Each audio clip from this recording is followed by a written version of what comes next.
We are about to celebrate the festival of Pesach, and one of the most important events of the Jewish calendar, maybe the most important night of the Jewish year, is of course the Seder night.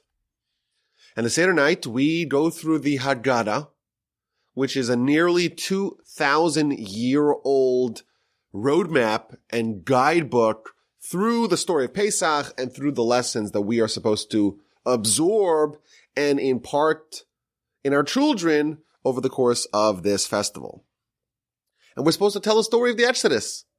Our antecedents were slaves in Egypt, and the Almighty did all kinds of miracles to rescue them, and we were redeemed, and we were plucked, a nation from amidst a nation, and this is when we became the Jewish people. And there were the 10 plagues, followed by the splitting of the sea. Eventually we made it to Sinai, and we got the Torah, and we became the Almighty's people.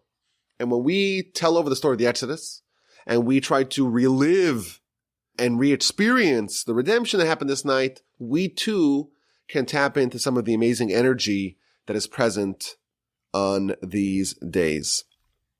What I want to do today is examine the two narratives of the Exodus. Of course, we have the Haggadah, which, among other things, takes us through the story of the Exodus.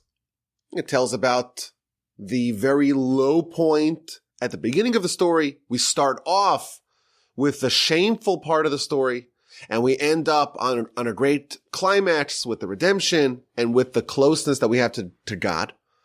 And of course, the Haggadah is more than just the story. It also tells us about the importance of imparting this in our children and the 4 different types of sons and the various mitzvahs that we do to remember and retain the connection and the closeness that we have to God on these days.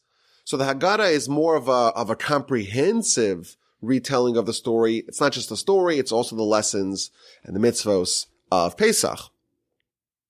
But if you compare the Haggadah with the retelling of the Exodus story in Scripture, in the book of Exodus, you find that these two are very different. More specifically, if you read the Exodus in the book of Exodus, you find that it's a very Pharaoh-centric story. It tells a story almost exclusively from the perspective of Pharaoh. Moshe is negotiating with Pharaoh. Pharaoh is making the Jewish people work.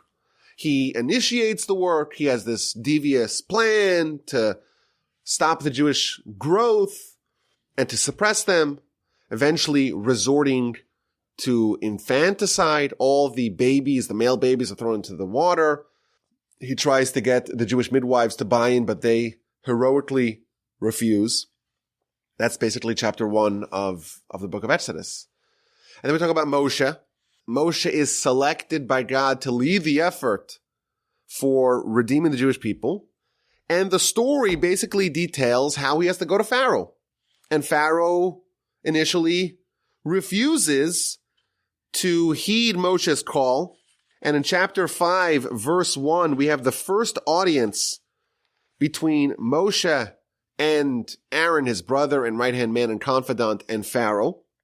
And Pharaoh says, no, who is Hashem that I should heed his voice and to send out Israel? I don't know Hashem, nor will I send Israel out. And he makes the work worse. He exacerbates the pain of the slaves. And chapter 6 begins where God says to Moshe, okay, it's time to go back to Pharaoh. Pharaoh made things worse. Now things will get better. Speak to Pharaoh, God says to Moshe. Tell him all that I tell you, and he will eventually send the Jewish people out. Of course, his heart is going to be hardened first, but there's going to be all kinds of miracles and wonders and plagues that will befall Pharaoh and the Egyptians, but eventually there will be the Exodus. And again, that's what happens. Moshe goes to Pharaoh, and he makes the pitch, and then he starts threatening, if you don't do it, all these bad things are going to befall you. So first he does the trick with the staff, turns it on the floor, trying to convince Pharaoh. Pharaoh is unmoved. And then he says to him, okay, we're going to do the miracle to turn all the water of Egypt into blood. So Moshe comes to Pharaoh and he tells him, so says Hashem, through this shall you know that I am Hashem. I'm going to convince you. You're a skeptic. Pharaoh, you don't buy in. I'm going to convince you. Look at this first miracle, the first plague. I'm going to take the staff that's in my hand. I'm going to strike the waters of the river and they're going to turn into blood. And indeed, that is what he does. And of course, Pharaoh is unmoved and the story continues. Again, Moshe goes to Pharaoh. What's happened to the Jewish people this time? It's not even told to us. We have no idea what's happened to the Jewish people at this time. It's a story of Moshe, as per the instruction of God, going to Pharaoh and trying to convince him. So again, in chapter 8, Moshe does the miracle in front of Pharaoh. All the frauds appear. The magicians and necromancers of Pharaoh do the same. And Pharaoh again is unmoved. And so on and so forth. Plague after plague. Pharaoh is not convinced. Eventually he does become convinced. And his heart is hardened. He artificially refuses to send the Jewish people until ultimately you have the last final plague, the death of the firstborn. And finally Pharaoh is convinced and he sends the Jewish people out of Egypt. And in fact, if you look at the way the Exodus is actually described in chapter 13, verse 17, Vayehi b'shalach Paro es ha'am. And it was when Pharaoh sent the Jewish people. It's almost like Pharaoh here is effectuating the Exodus. The Jewish people, they play a minor role, they play a passive role in the story of the Exodus. It's about Pharaoh. Pharaoh is unmoved. Pharaoh is unconvinced. Pharaoh is a skeptic. And successively and progressively, with all these miracles, the resistance is softened. Pharaoh comes on board. His heart is artificially hardened, so it takes a little bit longer to make more miracles and more wonders and to make the Exodus that much more dramatic. Pharaoh says, pray for me. Pharaoh insists to send sacrifices along with the Jewish people. He repents. It's a very Pharaoh-centric story. Now, if you contrast that version of the Exodus with the one told in the Haggadah that we read on the Seder, you find a very different story. How many times is Pharaoh's name mentioned in the Haggadah? I would imagine, I didn't count, but imagine the book of Exodus is mentioned, 100 times? Lots of times. He's the central character. Moshe is trying to convince him. How many times is Pharaoh's name mentioned in the Haggadah? So I counted, but I might have missed a few. It appears 3 times. But he's not at all the central figure. And in fact, in one instance where Pharaoh's name is mentioned in the Haggadah, it's all about saying how he's not so special. And he's not such a bad villain. And in fact, Laban is even worse. What does it say? Pharaoh only decreed on the males. But Laban wished to uproot everything. We think of Pharaoh as the worst villain. Says the Haggadah, no, he's not even so bad. In fact, Laban was way worse. So it's almost like the Haggadah is minimizing the Pharaoh component of the story. And the way the story is told in the Haggadah, it's very much from the perspective of the Jewish people and the relationship that they had with God. In fact, the name of Moshe does not appear even once in the Haggadah. So how does the Haggadah begin?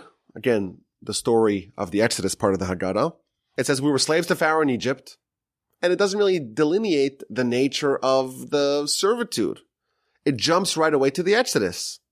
And God took us out of land of Egypt with a strong hand, with an outstretched arm. And had God not done it, we would be in big trouble. We would still be there, and we would still be suppressed to Pharaoh in Egypt. And therefore, because the Almighty did all these miracles and saved us from the Egyptians, we have to tell over the story that we do on the Haggadah.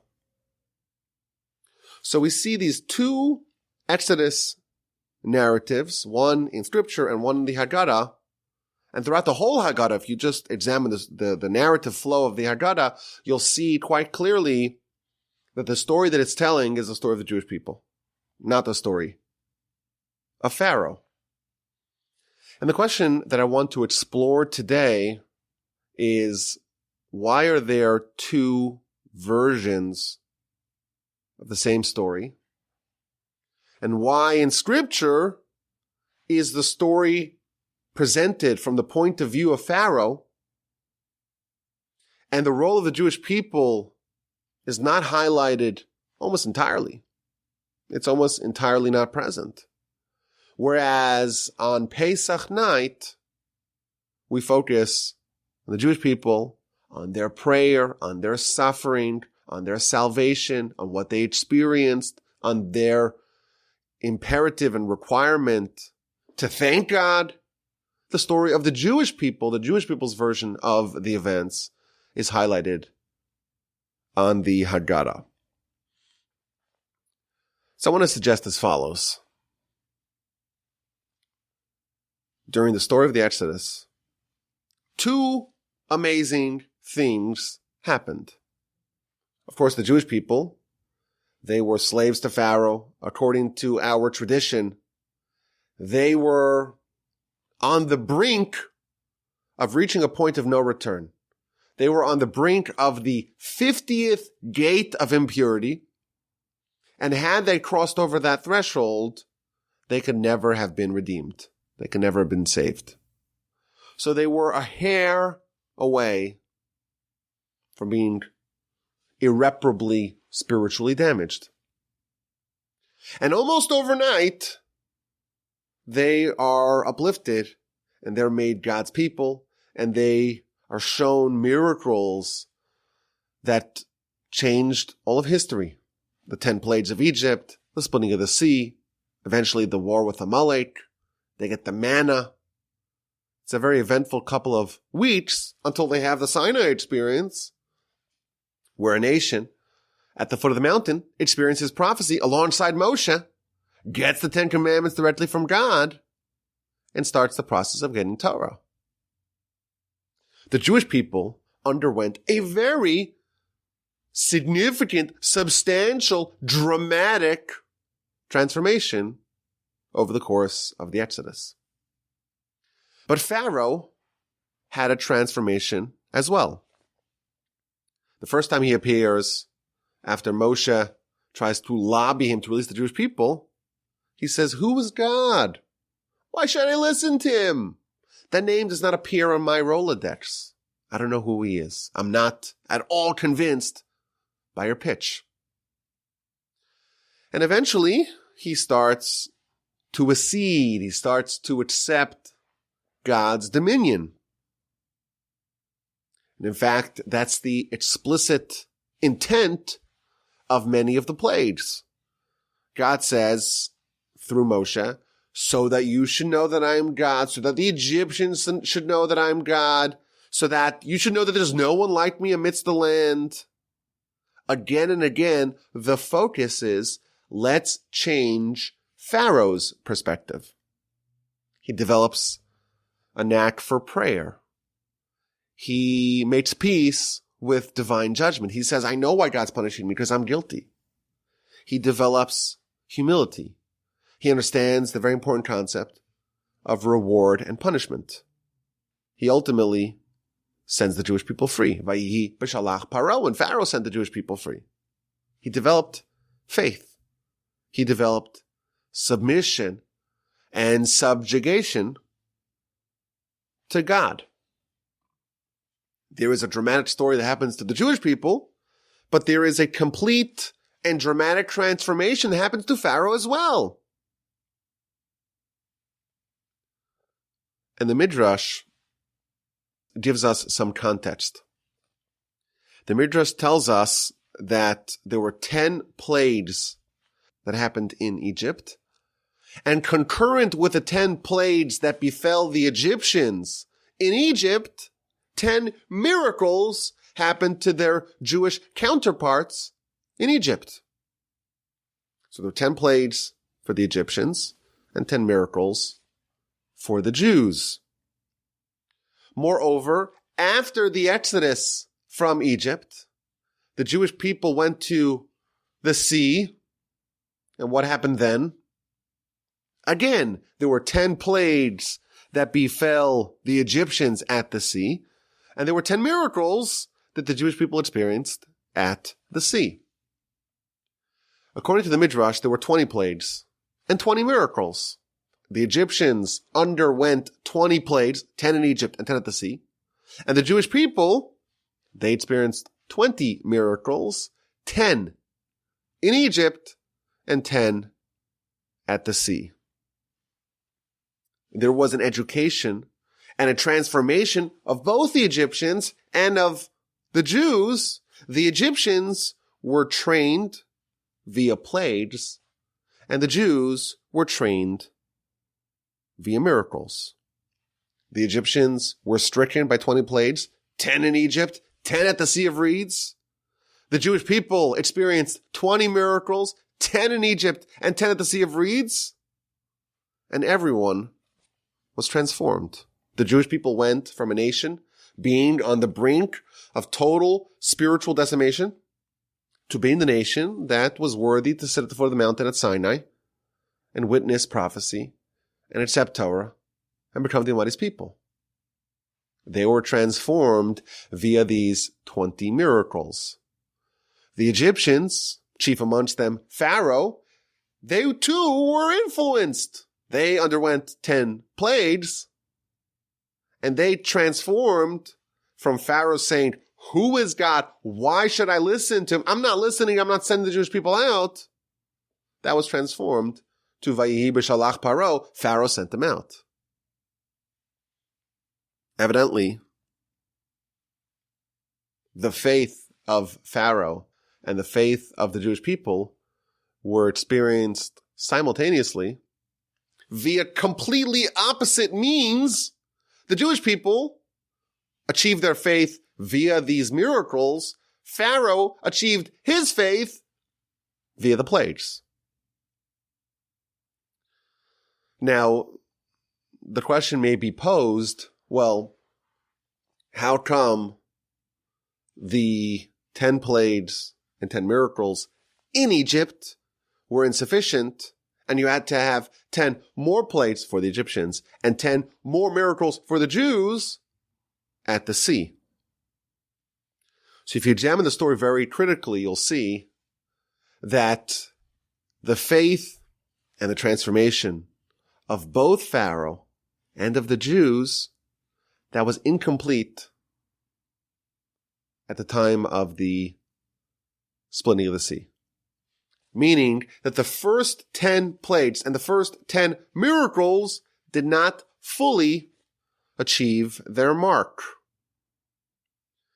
Pharaoh sends the Jews out of Egypt.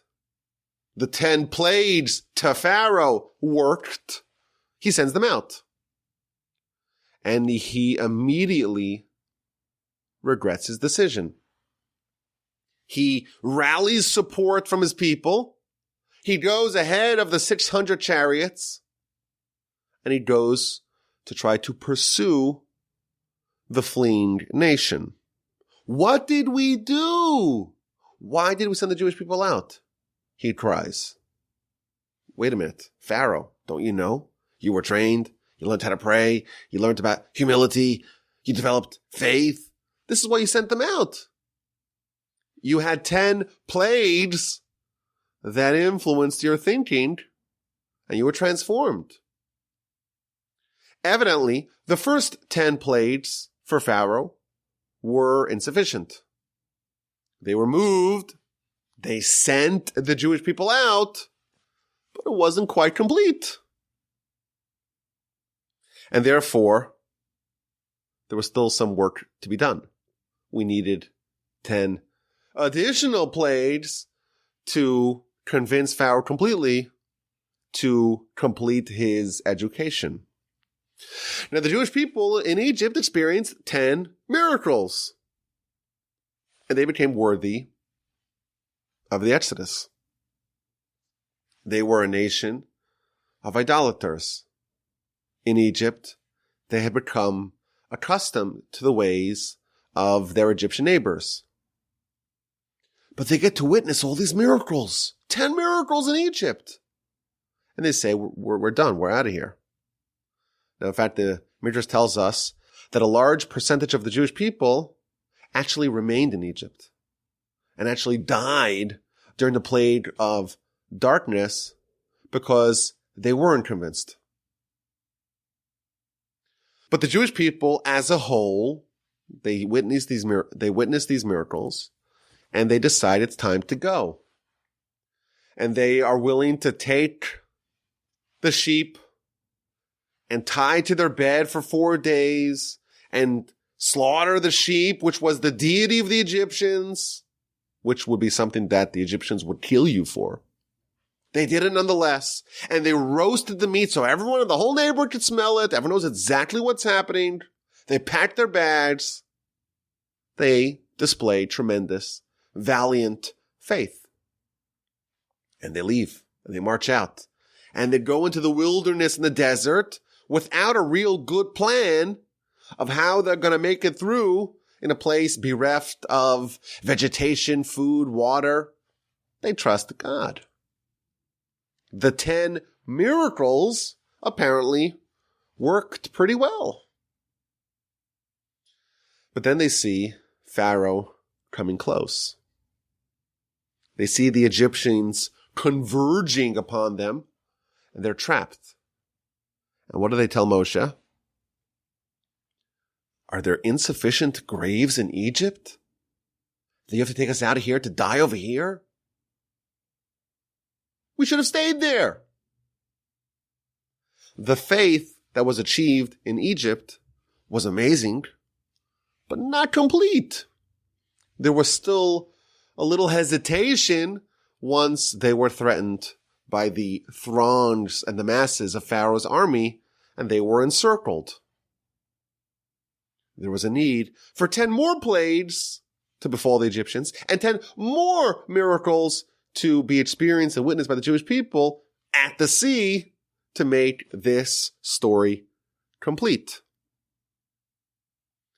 The Talmud tells that at the moment of the splitting of the sea, the angels went to God and asked him, Halalu ovdei avodah zara, v'halalu ovdei avodah zara.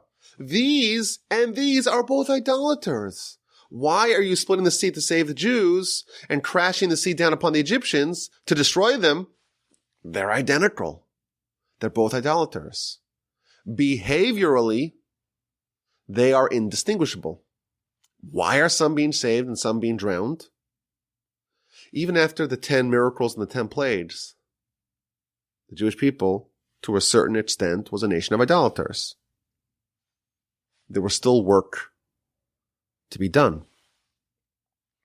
What happened in Egypt for both the Jews and the Egyptians, that achieved partial faith, but there was a need for 10 more plagues and 10 more miracles at the sea to prepare the nation for Sinai and to complete the education of Pharaoh and the Egyptians.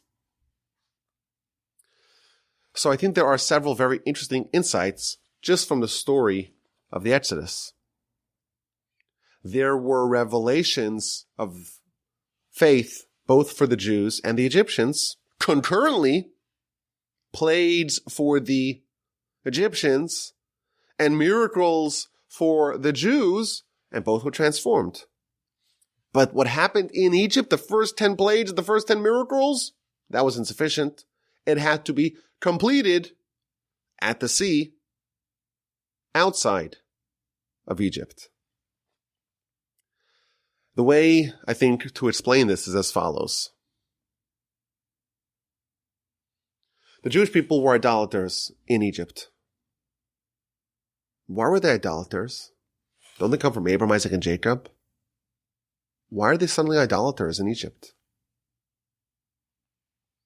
The answer, of course, is that they were surrounded by bad company. They were in Egypt. They were influenced. They were subjugated. They were enslaved. And they just followed the ways. They mimicked the behavior of their Egyptian masters. And after they were there for so long, they started to develop bad habits, and they became acculturated, and they became idolaters because that's what they knew after hundreds of years of being in Egypt. To solve this problem, you need to address both reasons why the Jewish people were idolaters. You have to separate them from their Egyptian neighbors, which was the initial reason why they began to adopt the ways of the Egyptians vis-a-vis idolatry. And you also have to stamp out those bad habits that were accumulated over the course of hundreds of years in Egypt. So we have 10 plagues and 10 miracles in Egypt.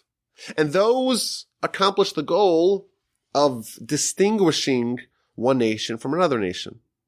In the words of the Torah, to pluck one nation from amidst another nation. The Jewish people were enmeshed, were intertwined in the Egyptian way of life, and the Almighty had to pick out all the Jews, all the sparks, perhaps we can say, using Kabbalistic lingo, and pick them all up and gather them and coalesce them into one distinct entity that's separate from the Egyptians. And with 10 plagues and 10 miracles, the two nations are separated. A glass of water yields water for the Jew and blood for the Egyptian. And there's the famous image of the Egyptian sticking a straw into a glass of water and the Jew doing the same, and the Egyptian suctioning out blood and the Jew water. What happened in Egypt was the separation of the two peoples into two distinct entities. These get miracles and these get plagues. But even after the Jewish people leave Egypt, perhaps we can say that structurally the problem's been solved. They are no longer enmeshed amongst the Egyptians, but habitually the idolatrous practices remain. Some of the bad habits lingered after the cause of those bad habits went away. Perhaps the cause of the Jewish people's idolatry was solved, but some of the symptoms remained. And therefore the angels look at these two people and say, wait a minute, these idolaters, these are idolaters, wait a minute, these are idolaters and these are idolaters. Behaviorally, they're still identical. And the Almighty says, okay, that's exactly why we have to have 10 more plagues and 10 more miracles to forever stamp out the bad habits that the Jewish people had adopted over the course of their multi-century sojourning in Egypt. So I think, just as an aside, there's a very powerful lesson here. If you want to change a bad habit, you have to address two different components of bad behavior, of a bad habit. You first have to address the cause, the structure, the system of the bad habits. If the cause of the bad habits is the fact that you've been living in Egypt, you got to be taken out of Egypt. Once that is accomplished, you have to address the behavior itself. And that's the equivalent of, now you're out of Egypt, you need 10 more plagues and 10 more miracles to remove the fact that these are idolaters and these are idolaters. The bad habits are kind of sticky so long as the cause is still present. You could have hundreds of years of learned behavior in Egypt, But once you're out of Egypt and you're cocooned in a healthy environment, an environment of holiness, an environment of purity, an environment where Moshe is leading the nation and the presence of God is there and you're eating manna. Once you're in an environment that is very conducive towards positivity, all those bad habits can be stamped away quite easily. Hundreds of years of learned experience can be removed very quickly. So what do we see? We see a story of the Exodus from the perspective of Pharaoh and from the perspective of the Jewish people. 10 plagues for Pharaoh in Egypt, 10 miracles for the Jews in Egypt. And they're both influenced. And Pharaoh says, I don't know about God. Who's God? I'm not listening to him. Until progressively, these plagues make their mark and Pharaoh is slowly transformed. The Jewish people, they too are at this nadir, at the very edge. 50 gates of impurity is within sight, and they're transformed, and they develop faith, and they're willing to risk their lives to leave, go to the unknown, trust in God, roast their deities, or certainly the deities of the Egyptians. 10 plagues, 10 miracles in Egypt, 10 plagues, 10 miracles outside of Egypt. And Pharaoh has been transformed, and the Jewish people have been transformed in very different ways. Now we're told that whatever happened in Egypt is the template and the model of all redemption.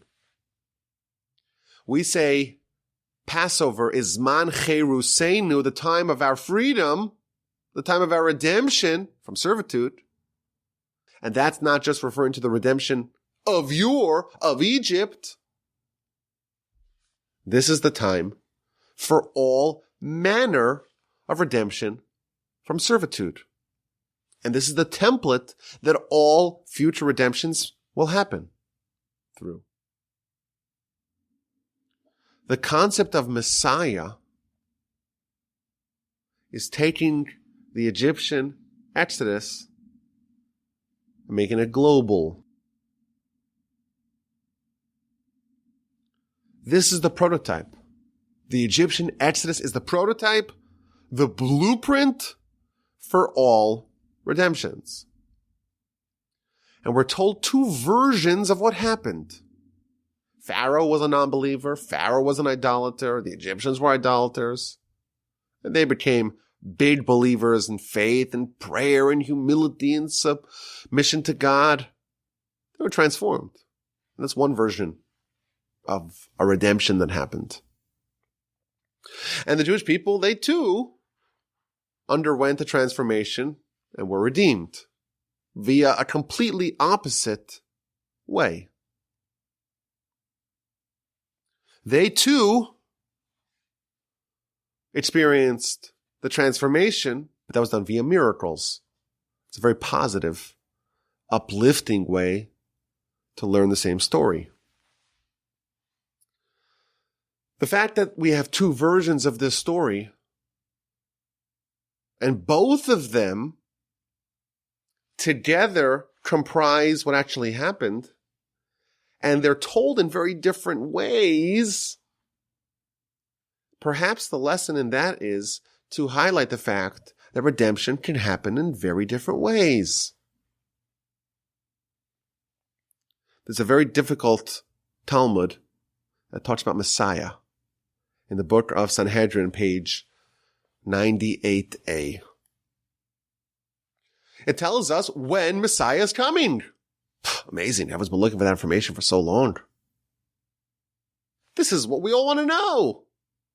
The $64,000 question, the $1 million question, the greatest clickbait. When is it coming? Tell me the date. I'll make sure I'm ready. The Talmud already told us that 2,000 years ago. I'll read it to you. The son of David, which is a nickname for Messiah, will come drum roll please, in a generation that's entirely righteous, or in a generation that's entirely wicked. When's Messiah coming? I'll tell you, says the Talmud. It's coming when the generation is entirely righteous. If that's what the Talmud said, and that's where it stopped, I'll say, okay, that makes lots of sense.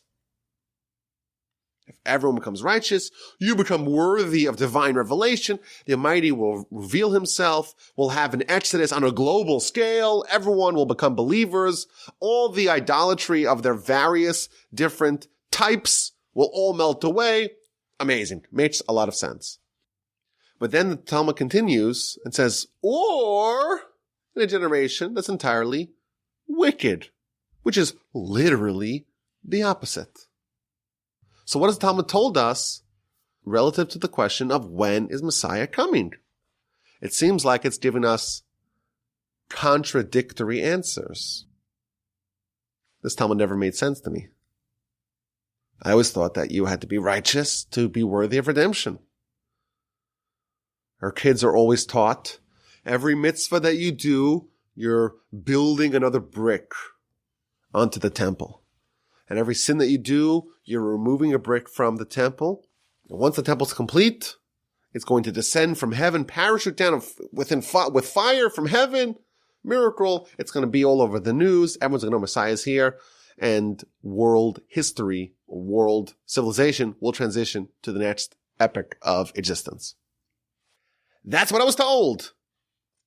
And here we see that if the generation is entirely wicked, that's another way to arrive at the same conclusion. And here's the answer. The blueprint for redemption is the Exodus. And the Exodus is not just a story of a nation leaving another nation. It's a story of spiritual transformation. And it happened on two different fronts, on two different planes for two different kinds of people. And it happened via two exactly opposite means. Pharaoh got plagues, 10 in Egypt, 10 at the sea, and he learned the lessons of faith and prayer and humility and submission to God and reward and punishment. He was transformed via plagues. The Jewish people got 10 miracles in Egypt and 10 miracles at the sea, and they learned the exact same thing. You can arrive at redemption via miracles, via a generation that is entirely righteous. You could have the Jewish people's experience of the Exodus, and that could be the model, the template for your future redemption. Or, sadly, you could have Pharaoh's version of that same story. You could arrive at the redemption of a son of David via a generation that's entirely wicked. The conclusion will be the same, but it's a very different path to arrive there. Something is fixed. We will be redeemed. That part is immutable. It's foretold by the prophets. It's definitely going to happen. But how will it happen? Our sages tell us, look at the Exodus. That's the model. That's the blueprint. That's the template. And you get to choose. Do you want the Pharaoh version of the story? Or do you want the Jewish people's version of the story? Do you want the miracle story or the plagues story? Perhaps we can speculate the following, and this is a very controversial thing. It's likely to inspire some backlash, and I know that. So bear with me. The Torah tells us that the Jewish people will come back to the land of Israel. It's found literally in the Torah. You don't even need to go to the prophets. It talks about the ingathering of the Jews from all four corners of the land back to the land of Israel. It's a prophecy. And you know what? We now know today that this prophecy is true. We know it. It's true. It's been proven in our lifetimes. that too has an element of redemption in it. That too is part of the kind of the messianic transformation of the nation, from a nation submerged amongst another nation or other nations being gathered in together and brought back as one nation in our homeland. I would argue that just like the Egyptian experience happened in stages, there were 10 plagues / miracles in Egypt to separate the two nations who had become interspersed and intermixed and interwoven, to separate them into two different nations. That was accomplished in Egypt. And then to assure that behaviorally the Jewish people don't maintain the behavior of their Egyptians outside of Egypt, there was a second set of 10 plagues / miracles. I would surmise that if that's the template, if that's the model, if that's the blueprint, then the future messianic redemption will likely follow that same pattern. There's one part of separating one nation from another nation. And then there's the process of making sure that all the learned behavior that the nation picked up amongst their time surrounded by other nations, that gets removed as well. Even after you are separated as a distinct nation, the angels can rightfully say, well, these are idolaters and these are idolaters. What difference exists between the Jews and their Egyptian counterparts behaviorally? And that necessitated a second, so to speak, redemption outside of Egypt, 10 plagues for the Egyptians and 10 miracles for the Jews. And here's where the controversy lies. The fact that we got the state of Israel, you can make a very good argument that we got it via the Pharaoh-centric process, via 10 plagues, not via 10 miracles. And again, now we're looking back at history. This has already happened. And I don't think it's a controversial argument to be made that the way things played out, because of the Holocaust, we got the state of Israel. Like Pharaoh, we got a good thing via a very, very, very bad and painful thing. A very traumatic 10 plagues to give us a very amazing and redemptive good thing. And you can make the argument that we're only halfway home. Just like when the Jewish people leave, they unlock one level, but there's 10 more plagues and 10 more miracles that have to happen at the sea to determine or to forever separate these two nations. It's up to us what kind of Messiah we earn. It's reasonable, I think, even though it's quite controversial, I acknowledge, it's reasonable to say that we had to endure the worst suffering that any people in all of human history ever experienced to get the state of Israel. And we could perhaps in our mind envision a version of history where we got what was foretold that we would get in the Torah without the worst genocide in all of human history. We could have gotten it in a more pleasant way. But we got the redemption via the Pharaoh-centric redemption. It's not so pleasant. And now we are awaiting another redemption. And we can read the story of Pharaoh in Egypt as somewhat of a warning. The Torah, in the book of Exodus, is showing us one side of the transformation and education and training that happened of a people and a leader who went from who is God, why should I listen to them, to a nation of faith. But what was he left with? He got the redemption, but ended up in a quite dreadful state. And that could be a warning to us. We too are awaiting the redemption, and the choice is in our hands as to whether or not we will have a Pharaoh-centric version of that.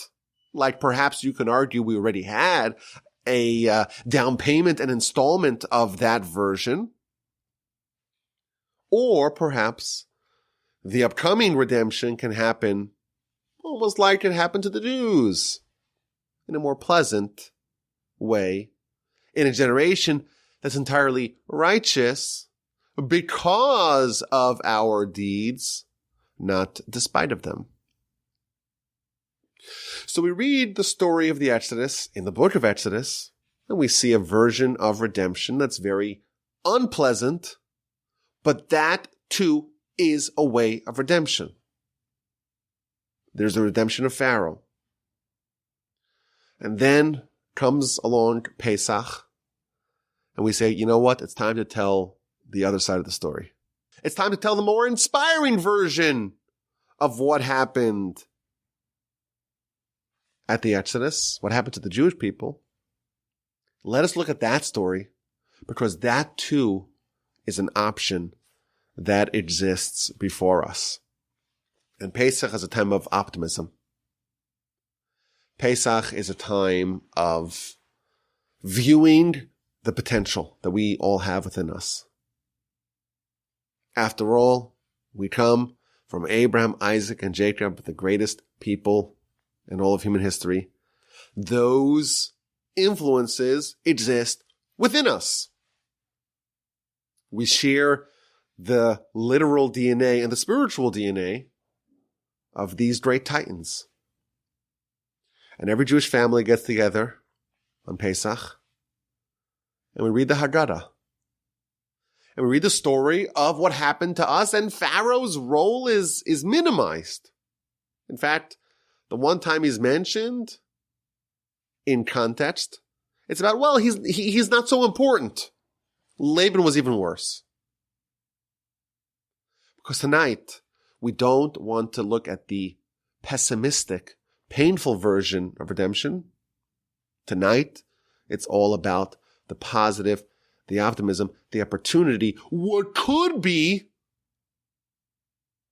in the upcoming redemption. And I want to conclude with an idea that I heard from my brother-in-law, Shmuley Botnick, about how the Haggadah starts off. So, of course, it starts off with a declaration. Whoever wants to come join us in the party is welcome to join. This year we are here. Next year we'll be in Jerusalem. Again, the idea of the connection between the Haggadah story and the Exodus story to the future redemption, because this is the template. And then we introduce the evening with the 4 questions of the Manishtana. And then we have a short synopsis of the entire story. We were slaves to Pharaoh in Egypt, but then we were saved. And we were saved with an outstretched arm, with great miracles, with a mighty hand.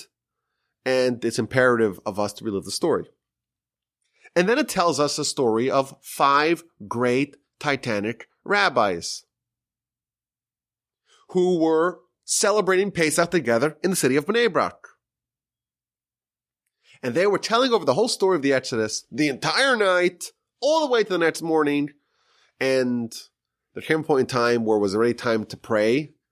It was the time to say the morning Shema, and they were still telling the story. Could you imagine? Hours and hours telling over the story. And these are the great rabbis. And if the great rabbis are telling the story of Pesach, you'd imagine they know the story, or the basic details of the story. They know it really well. But they're spending the whole night telling over all the intricacies of the story. All the more so, we too should spend some time with the story. But let's examine this little vignette, this little anecdote, a little bit more closely. It gives us the names of these 5 great rabbis. Rabbi Eliezer, Rabbi Yehoshua, Rabbi Elazar ben Azariah, Rabbi Akiva, and Rabbi Tarfon. These are the names of the first generation and second generation, really, of sages that form the body of what we call oral Torah after the temple was destroyed. The writing of the oral Torah began almost exactly once the second temple was destroyed. Temple was destroyed, rabbis coalesced in Yavne, and who are the people of Yavne? The people that I mentioned in this story. Rabbi Yeshua, Rabbi Eliezer, their student Rabbi Akiva, and his sparring mate Rabbi Tarfon, Rabbi Elazar ben Azariah, who was the head of the academy at Yavne. These are the sages that are trying to rebuild the nation after the devastation and the destruction of the second temple. And they're telling over the story of the Exodus the entire night until the morning. And what happens in the morning? It's time to recite the morning Shema. We're supposed to say Shema twice a day. In the morning, when we wake up, and at night, when we go to sleep. And they're telling the story of the Exodus the entire night, all the way till the morning. And their students say, okay, it's time. It's time to say the morning Shema. So here's what my brother-in-law suggested. The oral Torah, the very first words of the official canonization of the oral Torah, the very first words of the Mishnah, go as follows. Me'emasai korin es Shema ba'arvis. When do we start saying the Shema, the declaration of allegiance to God, at night? Those are the very first words of the oral Torah. And the deeper message is that when we had a temple, we had stability and hegemony, and we had this base point of God in this world, and then we lost it. And right when we lost it, the sages asked the question, how do we say Shema? How do we have a declaration of allegiance to God at nighttime? When it's night and it's dark and there's exile and we don't have the bright beacon of light of the temple. There's no longer an outpost in this world for God. How do we say Shema? How do we develop a connection of a human to God at night? That was the animating question that propelled these great rabbis. And the oral Torah explodes onto the scene, really, in a formalized way after the temple's destroyed. The oral Torah is the answer to the question. How do we do it? How do we perpetuate a close connection, an intimate connection between us and God? At night, when it's dark, when we no longer have the light of the temple. The answer is with Torah. And specifically, the oral Torah that we carry within us. What's the end game? The end game is when we once again have the light again. When you say Shema in the morning, and there's light everywhere, there's light permeating the whole world, that's an indication of what it looks like once things have been restored, and we could declare our allegiance to God when there's light everywhere. There's light permeating the entire world. That is a description of redemption. And the story of Passover and the story of the Haggadah is telling the transformation from saying the Shema at night to saying the Shema in the morning. The story of Passover, and specifically the Haggadah version of it, where we talk about the transformation of the Jewish people. We go from nighttime throughout the whole nighttime until we arrive at the end game, at the conclusion, at the redemption, where we can finally recite the Shema in the morning.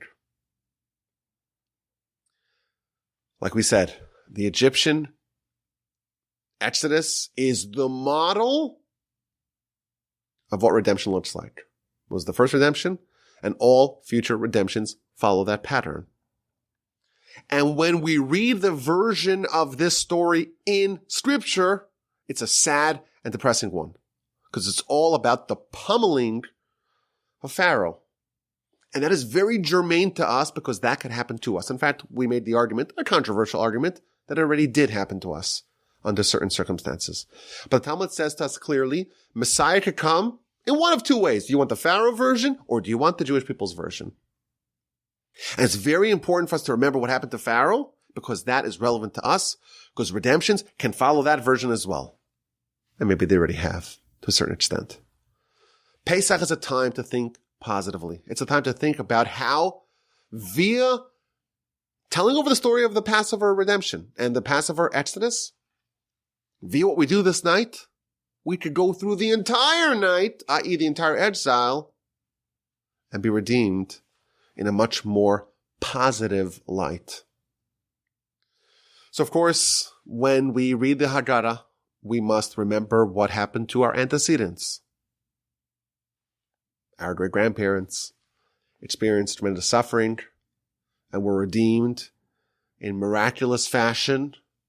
And that is something that should be very inspiring for us. It should evoke prayer and song and delight and overwhelming gratitude. This is, after all, the founding of our nation. But we also must take this story and understand that this could be us as well. And yes, there's a version of the Exodus story that's a little bit more painful, and it consists of plagues. That's what happened to Pharaoh. And that too is relevant to us, because that could be our destiny. But in Pesach, when we read the Haggadah, we're thinking about a very different dramatic version of it. And we see this model of the 5 rabbis. And they start off by asking the question, how do we do this? How do we say Shema at night? And how do we transform the saying the Shema at night to the saying the Shema in the morning? Read what happened to the Jewish people. Read how they called out to God. Read how they committed themselves to God. Read how they remembered where they came from. How they remembered that they come from Abraham, Isaac, and Jacob. And they experienced redemption via 10 miracles. And we must know that we too can have that version of our history and our destiny. And we too can experience the coming of the Son of David in a generation that's entirely righteous. I thank you all for listening. My email address is rabbiwolbe@gmail.com. I hope everyone has an amazing Passover, Chag, Kasher, V'Samech, a kosher and a happy Passover.